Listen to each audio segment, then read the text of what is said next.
Hello everyone, आज हम लोग किंगडम फंजाई के बारे में डिस्कस करेंगे। किंगडम फंजाई की स्टडीज को हम लोग माइकोलॉजी भी कह सकते हैं। Mycology is the study of kingdom fungi. सबसे पहले किंगडम फंजाई के कुछ कैरेक्टरिस्टिक्स के बारे में डिस्कस करते हैं। सबसे पहले kingdom fungi they are eukaryotic. Eukaryotic यानी इन लोगों का जो न्यूक्लियस है वो न्यूक्लियर मेम्ब्रेन के अंदर है और इनके अंदर membrane bound cell organelles present है, इसीलिए इनको यूकैरियोटिक कहा जाता है। उसके बाद kingdom fungi they are multicellular. ज्यादातर किंगडम फंजाई में ऑर्गेनिजम्स मल्टीसेलुलर ही है, सिर्फ एक को छोड़ के जो है यीस्ट। हमारे बुक में भी ये दिया हुआ है कि यीस्ट सिर्फ एक ही फंजाई के और किंगडम में ऑर्गेनिज्म है जो यूनिसेलुलर है, बाकी सब मल्टीसेलुलर है। थैलोफाइटिक इन स्ट्रक्चर, मतलब ये जो ऑर्गेनिजम्स है किंगडम फंजाई के जो ऑर्गेनिजम्स है ये थैलोफाइट्स, मतलब सपोज ये ग्राउंड है, ग्राउंड से ये लोग वर्टिकली ग्रो नहीं करते हैं जैसे हम नॉर्मल प्लांट्स देखते हैं जो वर्टिकली ग्रो करते हैं, है कि नहीं। तो ये जो ऑर्गेनिजम्स होते हैं ये वर्टिकली ग्रो नहीं करते, ये हॉराइजॉन्टली ग्रो करते हैं, ऐसे ना कि ऐसे। ये सब ऐसे जमीन से लेटे हुए डायरेक्शन में ये लोग ग्रो करते हैं, इसीलिए इनको हम लोग थैलोफाइटिक कह सकते हैं। उसके बाद the cell wall is made up of chitin. इन लोगों का जो सेल वॉल है वो काइटिन से बना हुआ होता है। प्लांट्स में सेल वॉल सेलुलोज से बना हुआ होता है, फंजाई में सेल वॉल काइटिन का बना हुआ होता है। उनका मोड ऑफ न्यूट्रिशन, मतलब ये लोग खाना कैसे खाते हैं। फंगाई हेट्रोट्रोफिक होते हैं, मतलब ये लोग दूसरे ऑर्गेनिज्म के ऊपर डिपेंड होते हैं अपने खाने के लिए। फिर हेट्रोट्रोफिक में भी दो टाइप के ऐसे ऑर्गेनिज्म है फंगाई में। एक है सेप्रोफाइटिक। सेप्रोफाइटिक मतलब फंगाई के ऐसे ऑर्गेनिज्म जो डेड और डिकेइंग मैटर, मतलब जो मर चुका है, कोई ऑर्गेनिज्म, कोई प्लांट हो, कोई एनिमल हो, कोई भी चीज हो जो मर चुका है, उसके ऊपर ये लोग फीड करते हैं। उसके बाद पैरासाइटिक, ये ऐसे टाइप के ऑर्गेनिज्म है, ऐसे टाइप के फंगाई है जो जिंदा एनिमल या फिर प्लांट्स के अंदर रह के उनको हार्म पहुंचाते हैं। तो ये दो टाइप के मोड ऑफ न्यूट्रिशन फंगाई का होता है, एक है सेप्रोफाइटिक, एक है पैरासाइटिक। और इन दोनों को हम लोग कंबाइन बोल सकते हैं कि हेट्रोट्रोफिक मोड ऑफ न्यूट्रिशन, क्योंकि ये दूसरे के ऊपर डिपेंड होते हैं अपने खाने के लिए। उसके बाद दे आर नॉन मोटाइल, ये लोग चल नहीं सकते। भले ही इनका स्पोर हवा के वजह से एक जगह से दूसरी जगह जाता है और जब ये रिप्रोड्यूस करते हैं तो फैल जाते हैं, लेकिन ये लोग अगर पर्टिकुलरली देखा जाए एक ही सेल को लेके ये लोग मूव नहीं कर सकते, बिकॉज इसीलिए हम लोग नॉन मोटाइल कहते हैं। Body consist of branched and filamentous hyphae. इन लोगों का जो बॉडी होता है वो ब्रांच्ड और फिलामेंटस हाइफी, मैं इसको ड्रॉ करके दिखाता हूं। सपोज ये एक स्पोर है, ठीक है, इस स्पोर से ये डिवाइड होता है, ठीक है। तो ये ऐसे डिवाइड होते होते ऐसा एक फिलामेंट बनाता है, ठीक है। ये फिलामेंट बहुत छोटा होता है, हमारे बालों के जैसा मतलब साइज का होता है। तो ये जो फिलामेंट होता है इसको हम लोग बोल सकते हैं हाइफी। और ये सिर्फ एक ही फिलामेंट नहीं बनाता है, बहुत सारे ऐसे फिलामेंट, बहुत सारे स्पोर आके गिरते हैं तो वहां से बहुत सारे ऐसे फिलामेंट बनते रहते हैं और जाके ऐसे नेटवर्क टाइप का हो जाता है, ऐसा ऐसा बहुत सारे ऐसे नेटवर्क टाइप का हो जाता है, जिसके वजह से हम लोग पूरा नेटवर्क को हम लोग बोलेंगे माइसीलियम। तो नेटवर्क ऑफ हाइफी को हम लोग माइसीलियम बोल सकते हैं। लेकिन अगर एक थ्रेड पकड़ा जाए तो हम लोग उसको बोलेंगे कि ये हाइफी है, ठीक है। और सिर्फ एक ही सेल लिया जाए उसका तो उसका नाम है प्रोटोनिमा, याद रखिएगा।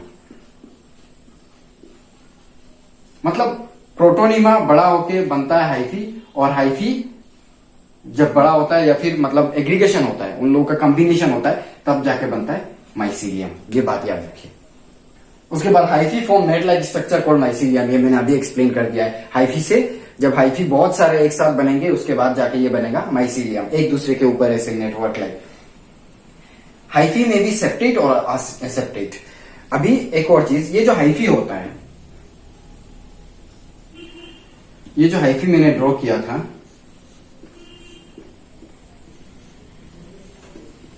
ये जो हाइफी मैंने ड्रॉ किया था, ये हमें कभी कभार ऐसे सेप्टेट, मतलब इनके बीच में देखिए मैंने एक बाउंड्री दिया है, कभी कभार ऐसे सेप्टेट होता है। सेप्टेट मतलब पार्टीशन, ठीक है। सेप्टेट मतलब पार्टीशन। कभी कभार इनके बीच में पार्टीशन होता है, और कभी कभार क्या होता है, ऐसा लंबा एक हाइफी होता है, सॉरी,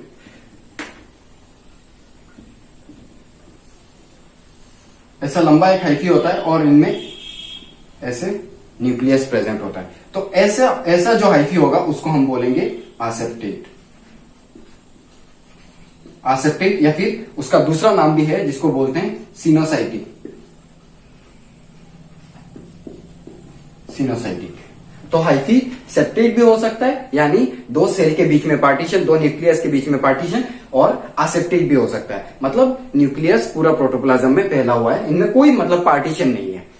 तो जिसमें पार्टीशन नहीं है उनका दूसरा नाम होता है सिनोसाइटिक।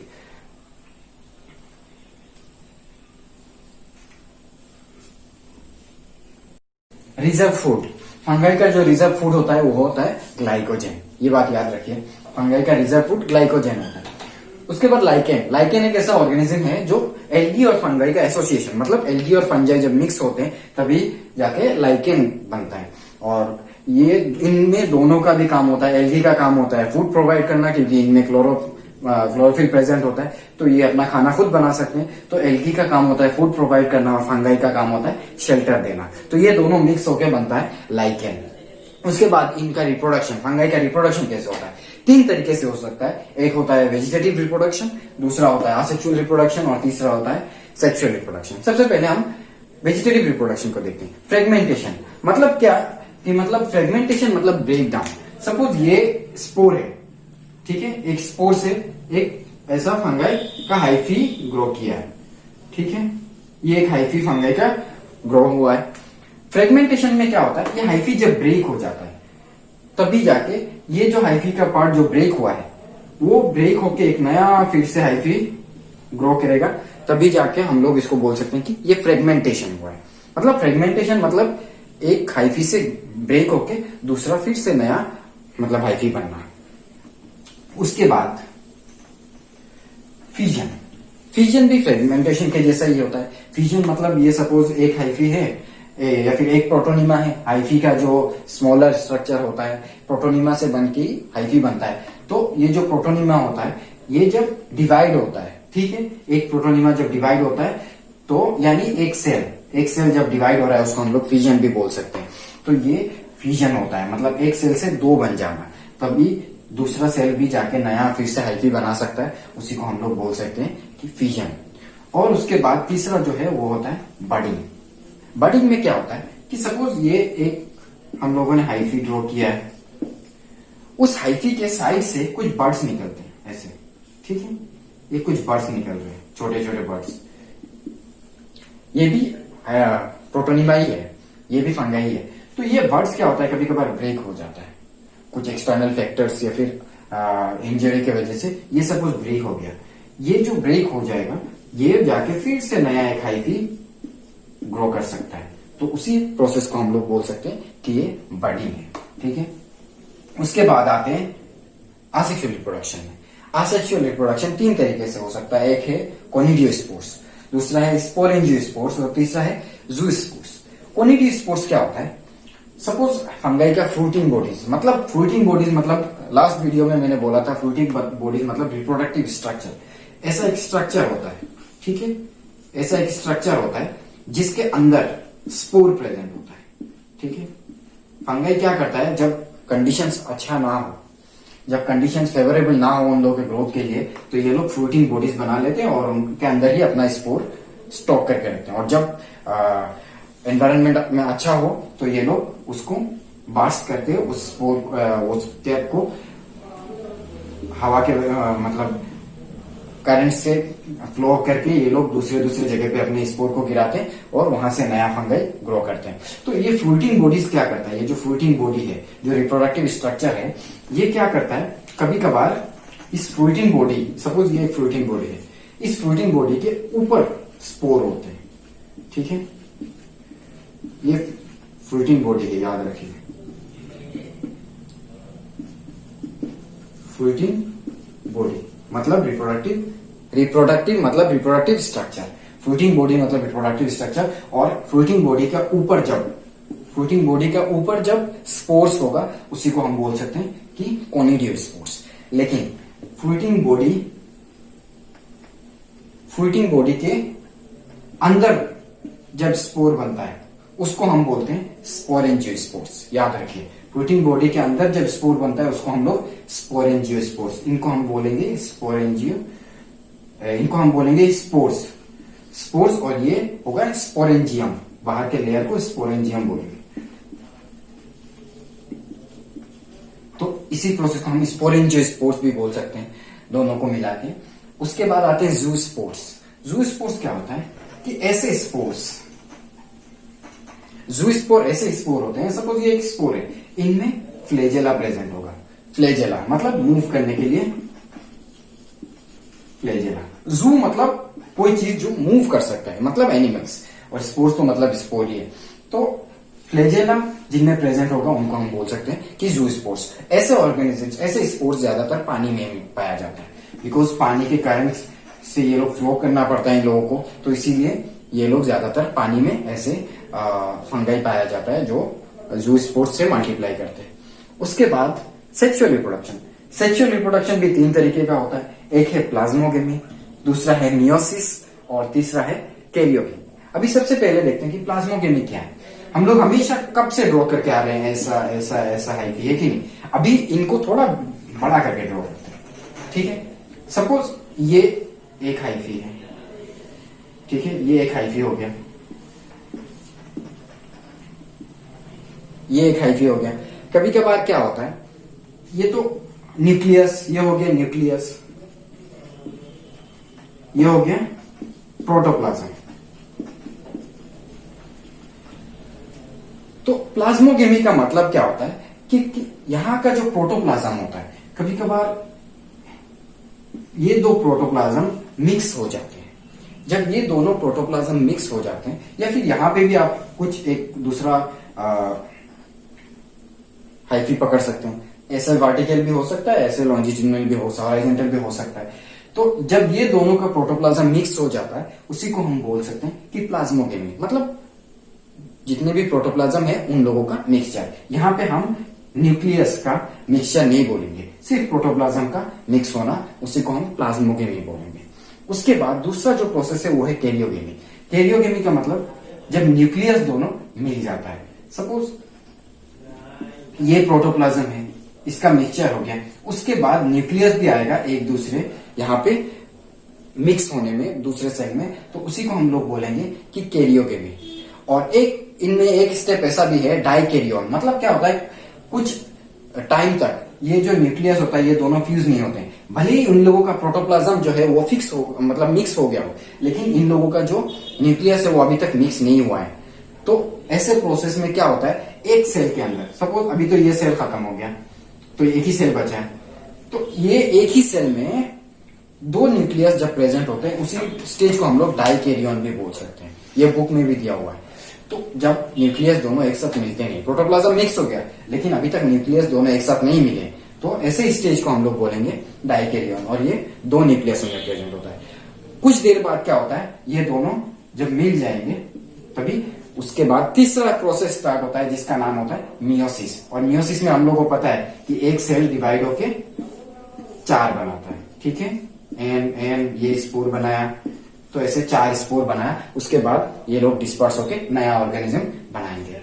तो ये हो गया प्लाज्मोगेमी, जब प्रोटोप्लाज्म एक साथ मिलता है। कैरियोगेमी मतलब जब दो न्यूक्लियस एक साथ मिलते हैं। और मियोसिस मतलब जब दो न्यूक्लियस मिलने के बाद उन लोगों में डिवीजन होके 4 स्पोर नया बनाता है, उसी को हम लोग मियोसिस बोल सकते हैं। तो ये था कुछ बेसिक कैरेक्टर्स किंगडम फंगाई के बारे में।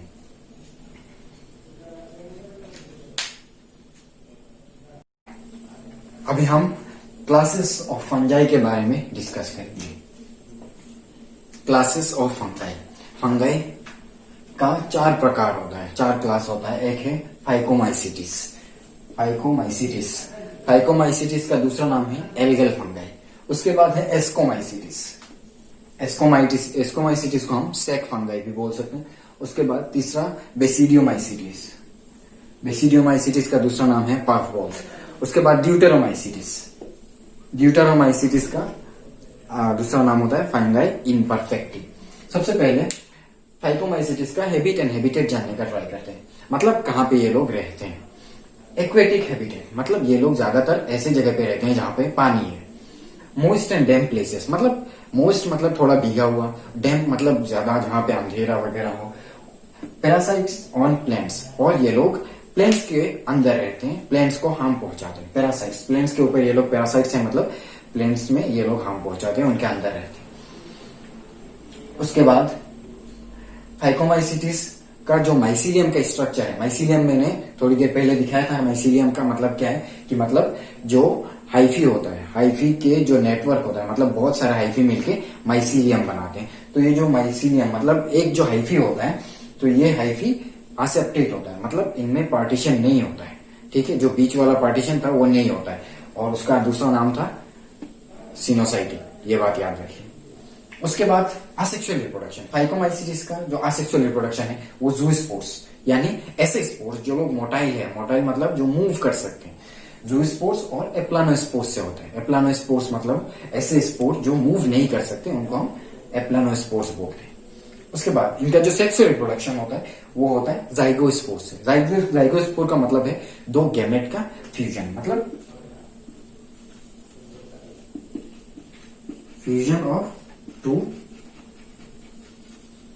गैमेट्स, दो गैमेट के फ्यूजन को हम लोग जाइगोस्पोर बोलते हैं, और ये होता है फाइकोमाइसिटिस में। फाइकोमाइसिटिस का एग्जांपल है राइजोपस और एल्बुको, और बहुत सारे एग्जांपल्स हैं, मैंने एग्जांपल्स थोड़ा कम दिए। उसके बाद आते हैं एस्कोमाइसिटिस, जिसका दूसरा नाम है सैक फंगाई। इसका हैबिट एंड हैबिटेट है, ये डिकम्पोजर्स है, मतलब ज्यादातर ये लोग ऐसे ऑर्गेनिजम्स के ऊपर डिपेंड करते हैं जो मरा हुआ है। उसके बाद ये लोग पैरासाइटिक भी हो सकते हैं, मतलब कोई ऑर्गेनिज्म प्लांट या फिर एनिमल के ऊपर पैरासाइट भी हो सकते हैं। कोप्रोफिलस, कोप्रोफिलस का मतलब काउ डंग, कोई भी एक्सक्रीटा, मतलब जो हम लोग वेस्टेज होता है, मतलब हमारे बॉडी का जो वेस्ट मटेरियल होता है या फिर कोई भी एनिमल का वेस्ट मटेरियल, उसके ऊपर डिपेंडेंट होते हैं, मतलब वहां पे ये लोग ग्रो करते हैं। उसके बाद उनका जो स्ट्रक्चर होता है हाइफी का, वो होता है septate and branch. Septate and branch का मतलब होता है कि सपोज ये तो एक हाइफी था, सॉरी ये इसको हम हाइफी पकड़ सकते हैं, और असेप्टेट मतलब क्या होगा, असेप्टेट मतलब इनमें कोई पार्टीशन नहीं है, लेकिन ये सेप्टेट है, मतलब इसमें पार्टीशन है। तो ये सेप्टेट और ब्रांच भी है। ब्रांच मतलब यहां से भी और सारे ऐसे हाइफी निकलते हैं, तो इसीलिए हम इनको बोलेंगे कि सेप्टेट और ब्रांच्ड, मतलब इनके हाइफी में सेप्टेट भी है, मतलब पार्टीशन है, और ब्रांच्ड भी है, मतलब ये लोग और भी हाइफी से और भी एक्सटेंड होके उनके साइड से भी और माइसीलियम हाइफी ग्रो कर रहा है। उसके बाद उसका जो असेक्सुअल रिप्रोडक्शन है वो कोनिडिया, वाया कोनिडिया होता है। थोड़ी देर पहले मैंने बताया था कोनिडिया कैसा होता है, मतलब जो फ्रूटिंग बॉडी है उसके ऊपर जो स्पोर्स होते हैं उसको हम लोग बोल सकते हैं कि कोनिडिया। जो सेक्सुअल रिप्रोडक्शन होता है एस्कोस्पोर्स से। एस्कोस्पोर्स का मतलब क्या है कि मतलब सपोज ये एक फ्रूटिंग बॉडी है, ठीक है, ऐसा जो फ्रूटिंग बॉडी होता है, सॉरी ये फ्रूटिंग बॉडी था, फ्रूटिंग बॉडी के ऊपर ऐसा एक एस्कस, फिर से ऐसा एक बैग लाइक स्ट्रक्चर निकलेगा जिसको हम बोलेंगे एस्कस। तो उस एस्कस के अंदर ऐसे स्पोर प्रेजेंट होगा, तो ऐसे स्ट्रक्चर को हम लोग बोलेंगे कि एस्कोस्पोर, मतलब ऐसे स्ट्रक्चर को हम लोग एस्कस बोलेंगे, और इसके अंदर जो स्पोर होगा उसको बोलेंगे एस्कोस्पोर्स। तो ये होता है एस्कोमाइसिटिस में। इसके नाम से भी हम लोग को पता चल सकता है एस्कोमाइसिटिस, मतलब एस्कोमाइसिटिस का जो सेक्सुअल रिप्रोडक्शन वो होगा एस्कोस्पोर्स से होगा। उसके बाद एस्कोमाइसिटिस का एग्जांपल्स है एस्परजिलस। उसके बाद आते हैं बेसिडियोमाइसिटिस। बेसिडियोमाइसिटिस का हैबिट एंड हैबिटेट मतलब कहां पे रहता है, सेप्रोफाइटिक, ये लोग डेड एंड डिकेइंग मैटर में रहते हैं। पैरासाइटिक, दूसरे ऑर्गेनिज्म के ऊपर भी पैरासाइट हो सकते हैं। ग्रोन लॉग्स, ट्रीज, सॉइल्स, मतलब लॉग्स मतलब प्लांट का जो मेन स्टेम है उसको जब हम लोग काट लेते हैं, काट के मतलब अलग करके रखते हैं, तो उसको हम लोग लॉग्स बोल सकते हैं। तो ये लोग सड़े गले लॉग्स या फिर पुराने लॉग्स में भी ये लोग ग्रो हो सकते हैं। कोई पुराना ट्री है जहाँ पे मॉइस्ट उन लोग का जो एटमोस्फियर अच्छा से मिल रहा है, तो ऐसे ट्रीज में भी या फिर मिट्टी में भी ग्रो हो सकता है। तो बेस्ट एग्जांपल है यहाँ बेसिडियोमाइसीटीज का दूसरा नाम पफ बॉल्स होता है। तो पफ बॉल से हम लोग को एक आइडिया, बेसिक आइडिया मिल सकता है कि मशरूम जो होता है, हम लोग को पता होता है मशरूम कहीं पे भी थोड़ा भीगा हुआ जगह हो या फिर पुराना पेड़ जहाँ पे हो वहां पे ग्रो हो जाता है। तो ऐसे एनवायरनमेंट में ये लोग ग्रो होते हैं। उसके बाद स्ट्रक्चर ऑफ माइसीलियम, इसका भी जो माइसीलियम होता है, अगर आप मशरूम को काटोगे या फिर उसको जो माइक्रोस्कोप के अंदर देखोगे तो आपको भी ऐसा माइसीलियम और हाइफी स्ट्रक्चर मिलेगा। और हाइफी में अगर आप देखोगे कि सेप्टेट है, मतलब उसमें भी पार्टीशन है और ये ब्रांच्ड भी है। उसके बाद जो असेक्सुअल रिप्रोडक्शन होता है वो बेसिडियोमाइसीटीज में एब्सेंट है। ये बात याद रखिए, एग्जाम में भी पूछा जा सकता है कि कौन सा ऐसा क्लास है फंगाई का जिसमें असेक्सुअल रिप्रोडक्शन एब्सेंट होता है, वो है बेसिडियोमाइसीटीज। उसके बाद sexual reproduction basidiospores. Sexual reproduction उन लोग का जो होता है वो बेसिडियोस्पोर्स से होता है, मतलब उसका जो फ्रूटिंग बॉडी से होता है ये एक बेसिडियम होता है। सपोज ये एक स्ट्रक्चर है बेसिडियम, ऐसा एक स्ट्रक्चर होता है बेसिडियम, तो उस स्ट्रक्चर के ऊपर स्पोर होता है, तो ऐसे स्ट्रक्चर को हम लोग बोलेंगे बेसिडियोस्पोर्स। ठीक है, तो ये होता है सेक्सुअल रिप्रोडक्शन बेसिडियोस्पोर्स का, इसी टाइप से होता है। उसके बाद आते हैं examples, agaricus, mushroom, best example है बेसिडियोमाइसीटीज का मशरूम। उसके बाद ड्यूटेरोमाइसीटीज, फंजाई इम्परफेक्टी। फंगाई इम्परफेक्टी हम किसको क्यों बोलते हैं, हम थोड़ी देर बाद में इसको जानेंगे। सबसे पहले हैबिट एंड हैबिटेट। ड्यूटेरोमाइसीटीज का habit and habitat, saprophytic parasitic decomposers, मतलब ये लोग सेप्रोफाइटिक है, डेड एंड डिकेइंग मैटर में रहते हैं, पैरासाइटिक दूसरे ऑर्गेनिज्म के अंदर भी रह सकते हैं। डिकम्पोजर्स, ये लोग डिकम्पोज भी करते हैं, बहुत सारे ऐसे ऑर्गेनिक मैटर इसको डिकम्पोज भी करते हैं। उसके बाद इन लोगों का जो हाइफी होता है या माइसीलियम होता है वो भी सेप्टेट और ब्रांच्ड होता है, मतलब पार्टीशन होता है और ब्रांच्ड भी होता है। असेक्सुअल रिप्रोडक्शन कोनिडिया, थोड़ी देर पहले बताया था कोनिडिया कैसा होता है, फ्रूटिंग बॉडी के ऊपर जो स्पोर प्रोड्यूस होते हैं उनको हम लोग कोनिडिया बोलते हैं। उसके बाद सेक्सुअल रिप्रोडक्शन जो होता है ड्यूटेरोमाइसीटीज में एब्सेंट होता है, ये बात याद रखिए, ये भी बहुत इंपॉर्टेंट है। सेक्सुअल रिप्रोडक्शन ड्यूटेरोमाइसीटीज में एब्सेंट होता है, इसीलिए हम इसको बोलते हैं फंगाई इम्परफेक्टी। उसका एग्जाम्पल है ऑल्टरनेरिया। तो ये था कुछ बेसिक एग्जाम्पल्स और क्लासेस किंगडम फंगाई के बारे में।